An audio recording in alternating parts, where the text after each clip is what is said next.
সংগ্রামী জামালপুরবাসী এ পর্যায়ে বক্তব্য রাখবেন বিশিষ্ট বুদ্ধিজীবী, ইসলামী চিন্তাবিদ, আমাদের প্রিয় সংগ্রামী মানুষ জনাব আমির উদ্দিন সাহেব।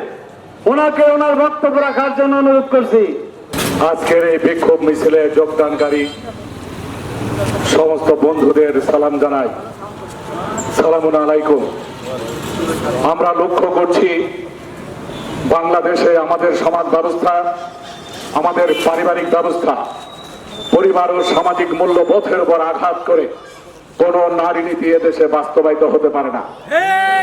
এবং একইভাবে আমরা লক্ষ্য করছি আমাদের যে প্রতিবেশী ভারত, সেই ভারতের বিজেপি, আরএসএস এবং হিন্দু মহাসভা তারা আসলে গণতান্ত্রিক সমস্ত মূল্যবোধকে ধ্বংস করে দিয়ে সেখানে সংখ্যালঘিষ্ঠ মুসলিম এবং সেখানে এমনকি হিন্দু নিম্নবর্ণের হিন্দুদের উপরও সেখানে নির্যাতন চলে।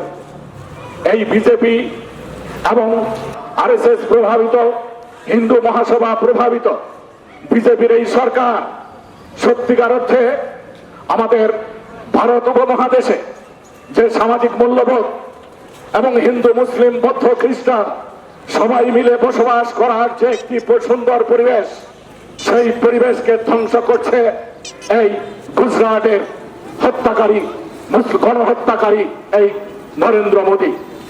আমরা এই নরেন্দ্র মোদীর এই ধরনের হত্যাকাণ্ডের প্রতিবাদ করছি। প্রত্যেক ধর্মের স্বাধীনতা রয়েছে, ধর্ম স্বাধীনভাবে পালন করবে, কিন্তু সেখানে বিজেপি, আরএসএস এবং হিন্দু মহাসভা সেখানে অত্যন্ত অযৌক্তিকভাবে, অবৈজ্ঞানিকভাবে যারা মুসলিম সেই মুসলিমদের ধর্মচারণের পথে বাধা তৈরি করছে, তাদের উপর নির্যাতন করছে এবং এই অবর্ণনীয় নির্যাতনের মধ্যে তারা ভারতে বসবাস করছে। এটা হতে পারে না, কেননা সুদীর্ঘ লড়াই সংগ্রামের মধ্য দিয়ে ফকির মজনু শাহের রক্ত এবং আমাদের তিতুমিরের রক্ত সহ লক্ষ লক্ষ মুসলিমের রক্তে ভারতবর্ষের স্বাধীনতা অর্জিত হয়েছে। ভারতবর্ষের স্বাধীনতার জন্য অপরাপর জাতির সাথে মুসলিমরাও কম রক্ত ঝরায়নি এবং তারা কম রক্ত দেয়নি। এই জন্য আজকে ইতিহাস পড়ে আমাদের শত্রু মিত্র চিহ্নিত করতে হবে। দুর্ভাগ্য হলেও সত্যি, বিজয়ী শক্তি অর্থাৎ ক্ষমতাসীনদের প্রভাবিত ইতিহাস পড়ে পড়ে আমরা ভুলে গেছি কে শত্রু এবং কে আমাদের মিত্র। এই জন্য ইতিহাসকে ভালো করে অধ্যয়ন করে ইতিহাস থেকে শিখতে হবে কে আমার বন্ধু, কে আমার শত্রু। এবং সেই সাথে আমার ন্যায্যতার প্রশ্নে, ন্যায়ের প্রশ্নে, সমতার প্রশ্নে, ইসলামের যে সাম্য তার প্রশ্নে আজকে আমাদের সকল নির্যাতিত মুসলিম সহ সকল নির্যাতিত মানুষকে ঐক্যবদ্ধ হতে হবে এবং ঐক্যবদ্ধ হয়ে এই বৈষম্যবাদী নরেন্দ্র মোদী এবং বিজেপির এই শাসন, যেই শাসন সমগ্র ভারতবর্ষে একটি অস্থিরতা, অনিশ্চয়তা এবং সংকট তৈরি করছে, শান্তিপ্রিয় ভারতবাসীর প্রতি এটা একটা অশান্তির বোঝা চাপিয়ে দিয়েছে এই নরেন্দ্র মোদী। তাই আমরা মনে করি ভারতবর্ষের সচেতন গণতান্ত্রিক এবং বিবেকবান সমস্ত মানুষেরা নরেন্দ্র মোদীর এই ধরনের হীন কার্যক্রমের বিরুদ্ধে তারা রুখে দাঁড়াবে এবং আগামী দিনে নরেন্দ্র মোদী অবশ্যই অবশ্যই প্রশ্নের মুখোমুখি হতে হবে তাকে, কেননা সে অযৌক্তিকভাবে অন্যায় করে মুসলিমদের উপর নির্যাতন করছে এবং নিম্নবর্ণের হিন্দুদের উপরও নির্যাতন করছে। এই ধরনের অবস্থা আজকের এই সভ্য দুনিয়ায় চলতে পারে না। আমাদের প্যালেস্টাইন, এই সমগ্র পৃথিবীর 700-800 কোটি মানুষের চোখের সামনে এই প্যালেস্টাইনিদের আজকে নির্মূল করা হচ্ছে। আজকে গাজাকে মাটির সাথে মিশিয়ে দেওয়ার চেষ্টা হচ্ছে, অথচ পার্শ্বে আমাদের অনেক রাজতন্ত্রের দেশ রয়েছে, বাদশাহতন্ত্রের দেশ রয়েছে। যে সৌদি আরব সারা দুনিয়ার মুসলিমদের একটি মিলন ক্ষেত্র, সেই সৌদি আরব সত্যিকার অর্থে এই ধরনের অন্যায় আচরণ, নেতানিয়াহুর এই অন্যায় আচরণ এবং সারা বিশ্বের শান্তির বিস্ফোরা এই ইসরায়েলের বিরুদ্ধে প্রয়োজনীয় কোনো ব্যবস্থা আমরা দেখতে পাচ্ছি মধ্যপ্রাচ্যের অনেক মুসলিম দেশই তা নিচ্ছে না। আমাদের আল কুদস, আমাদের আরব লীগ, আজকে তারা কোথায় রয়েছে? এই ধরনের মাজা ভাঙা, এই জন্য অকর্মণ্য এবং আমাদের অকর্মণ্য এই আরব লীগ এবং আল কুদস কমিটিকে আজকে ভাবতে হবে। পৃথিবীর সমস্ত নির্যাতিত মানুষগুলো মুসলিমদের দিকে চেয়ে থাকে। আপনারা জানেন, অষ্টাদশ শতাব্দীর প্রথমেই অর্থাৎ 712 খ্রিস্টাব্দে মাত্র 12,000 সৈন্য নিয়ে যখন মোহাম্মদ বিন কাসিম সিন্ধু প্রদেশে আসে, সমগ্র সিন্ধু এলাকার সমস্ত নির্যাতিত হিন্দু বন্ধুরা সেই বাহিনীর পেছনে এসে দাঁড়ায় এবং সমস্ত নির্যাতিত মানুষগুলো মুসলিম বাহিনীকে সহযোগিতা করেছে। আজকেও আমরা সত্যিকার অর্থে ইসলাম যদি তার আপন রূপে ফিরে আসে, সাম্যের ধর্ম যদি ফিরে আসে, শান্তির এই ধর্ম যদি পরিচর্যিত হয়, তাহলে অবশ্যই এই উপমহাদেশে যত বৈষম্যের শিকার, অন্যায় অবিচারের শিকার, যত হিন্দু মুসলিম এবং অপরাপর ধর্মাবলম্বী যারা রয়েছে, যারা আসলে নির্যাতনের শিকার, তারা অবশ্যই মুসলিমদের পেছনে এসে দাঁড়াবে। আমার বিশ্বাস অতীত দিনের মতোই সমস্ত নির্যাতিত মানুষগুলো অবশ্যই আজকে নির্যাতনকারীর বিরুদ্ধে দাঁড়াবে, এটাই স্বাভাবিক। বাংলাদেশে একটি ফ্যাসিস্টকে আমরা বিদায় করতে পেরেছি, কিন্তু ফ্যাসিস্ট বিদায় হওয়ার পর এখন পর্যন্ত ষড়যন্ত্র থেমে যায়নি। রক্ত ঝরা বিপ্লবাত্মক যে আমাদের জুলাই আগস্টের যে অভ্যুত্থান, সেই অভ্যুত্থানকে ব্যর্থ করে দেওয়ার জন্য ষড়যন্ত্র, চতুর্মুখী ষড়যন্ত্র এখনো সক্রিয় রয়েছে। আমরা সাবধান করে দিতে চাই সমস্ত ষড়যন্ত্রকারীদের যে আমাদের এই জুলাই আগস্টের অভ্যুত্থান এবং ৭১-এর মুক্তিযুদ্ধের যে আকাঙ্ক্ষা, তার ভিত্তিতেই আগামী দিনের বাংলাদেশ বিনির্মিত হবে ইনশাআল্লাহ। সাম্য, মানবিক মর্যাদা, সামাজিক সুবিচার, শান্তির বাংলাদেশ, ন্যায্যতার বাংলাদেশ, সুবিচারের বাংলাদেশ, সমতার বাংলাদেশ, অর্থাৎ ন্যায় এবং ইনসাফের বাংলাদেশ, ন্যায় এবং ইনসাফের দুনিয়া প্রতিষ্ঠার ক্ষেত্রে আজকে নির্যাতিত মুসলিমরা, মজলুম মানুষেরা কাজ করে যাচ্ছে। আমরা জামালপুরে সচেতন নাগরিক ফোরামের নেতৃত্বাধীন আমরা সেই কাজটি করছি। বন্ধুরা, এই জায়গায় আজকে যেমন নরেন্দ্র মোদী সাম্প্রদায়িক আচরণ করছে, আমরা ঠিক সাম্প্রদায়িক আচরণ করি না। কারণ ইসলাম আমাদের শিখিয়েছে, ইসলামের কাছে এই সকল ধর্মের মানুষদের নিরাপদ আশ্রয় রয়েছে। ইসলামের কাছে পৃথিবীর সমস্ত নির্যাতিত, নিপীড়িত, বঞ্চিত এবং বৈষম্যের শিকার সকল মানুষের একটি নিরাপদ শান্তিময় আশ্রয় হলো ইসলাম। এই জন্য আসুন শান্তির ধর্মের কথা শুনি, আসুন আমরা সত্যের কথা শুনি, আসুন আমরা শান্তি প্রতিষ্ঠার জন্য লড়াই করি।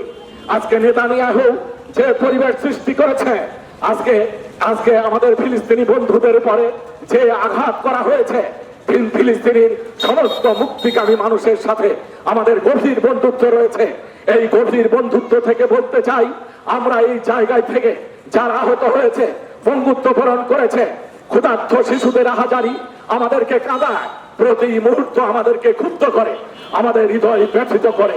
যখন দেখি ক্ষুধার্ত শিশুরা এবং নির্যাতিত শিশুরা ধ্বংসস্তূপের পাশে দাঁড়িয়ে তার বাবা মাকে ডাকে, যখন ক্ষুধার্ত শিশুরা খাদ্যের জন্য আশ্রয় শিবিরগুলোতে লাইন দিয়ে দাঁড়িয়ে থাকে, এই কষ্ট পৃথিবীর কোন হৃদয়বান মানুষ সহ্য করতে পারে না। বন্ধুরা, এই জন্য বাংলাদেশ সরকারে আজকে রয়েছে পৃথিবী বিখ্যাত এবং আমাদের গৌরবের যে ব্যক্তিত্ব এবং সারা দুনিয়াবাসীর কাছে গ্রহণযোগ্য বিশ্ব বরেণ্য আমাদের যে আজকে যিনি দায়িত্ব গ্রহণ করছেন, তার কাছে আমাদের অনুরোধ, উনি অবশ্যই জাতিসংঘের মাধ্যমে এই ধরনের সমস্যা, ফিলিস্তিনের সমস্যা এবং দুনিয়ায় যেখানে সমস্যা রয়েছে, আজকে নির্যাতন হচ্ছে ভারতে, আজকে কাশ্মীর ইস্যুকে কেন্দ্র করে, যে কাশ্মীর ইস্যুকে কেন্দ্র করে ভারত পাকিস্তানের মধ্যে যে উত্তেজনা, আপনারা জানেন একবারই আগুন লাগলে আরেকবারই তার তাপ লাগে।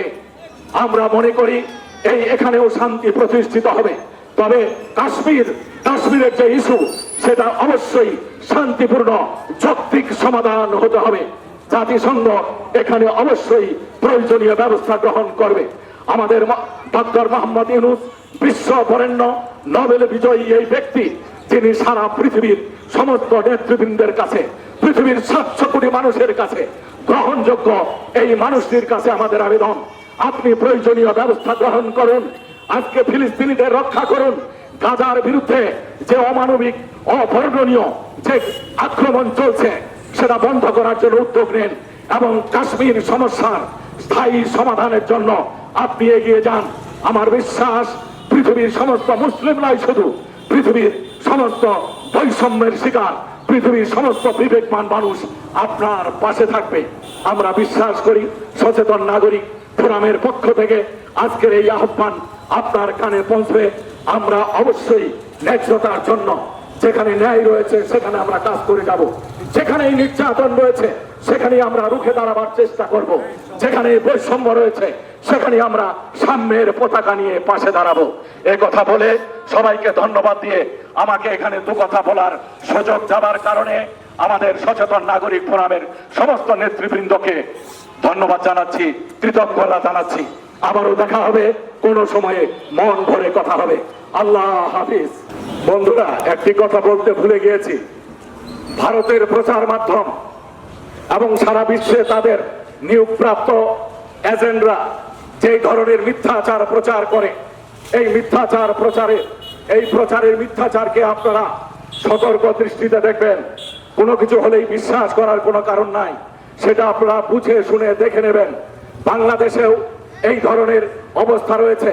আমাদের প্রযুক্তির সহায়তায় অর্থাৎ ফেসবুক, ইউটিউব যত প্রচার হচ্ছে, সকল প্রচারই যে আমাদের সত্য এবং বস্তুনিষ্ঠতা বহন করে এমনটি নয়।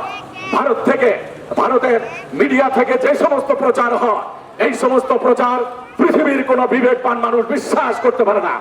এই জন্য আপনারা অবশ্যই এ ব্যাপারে সচেতন থাকবেন। কোনো কিছু প্রচার হলেই সেটা সহজেই সত্য হিসাবে গ্রহণ করা যাবে না, সেটা পরীক্ষা নিরীক্ষা করে আপনারা সেই সত্য গ্রহণ করবেন। বিশেষ করে ভারতের সংবাদ মাধ্যমগুলো এবং ভারত নিয়ন্ত্রিত, ভারত প্রভাবিত সমস্ত প্রচার মাধ্যমগুলো, সেটা অবশ্যই আপনারা খতিয়ে দেখে বিশ্বাস করবেন। বাংলাদেশের ব্যাপারে, বাংলাদেশের স্বাধীনতা সার্বভৌমত্বের ব্যাপারে অবশ্যই সকলেই সচেতন থাকবেন এবং চোখ কান খোলা রাখবেন, কারণ বহুমুখী ষড়যন্ত্র এখনো অব্যাহত রয়েছে। জুলাই আগস্টের সেই রক্ত ছড়া বিপ্লবাত্মক সেই অভ্যুত্থানকে ব্যর্থ করে দেওয়ার জন্য এখনো ষড়যন্ত্র অব্যাহত রয়েছে। আমরা সকল ষড়যন্ত্র মোকাবেলা করেই আমাদের স্বাদের প্রিয় বাংলাদেশ নির্মাণে, শান্তির বাংলাদেশ নির্মাণে এগিয়ে যাব ইনশাআল্লাহ। সংগ্রামী তৌহিদি জনতা, জামালপুর সচেতন নাগরিক ফোরাম কর্তৃক আয়োজিত বিশাল সমাবেশ ও বিক্ষোভ মিছিলের সম্মানিত সভাপতি, উপস্থিত বিভিন্ন নেতৃবৃন্দ, সবার প্রতি সশ্রদ্ধ সালাম।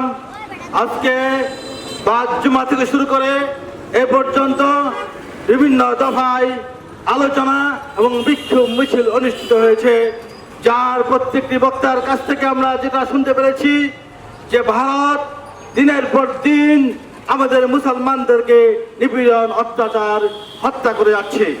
পাশাপাশি ইসরায়েল ফিলিস্তিনের মুসলমানদেরকে হত্যা করে যাচ্ছে। এর প্রতিবাদ মুখর আমরা আজকের আয়োজন।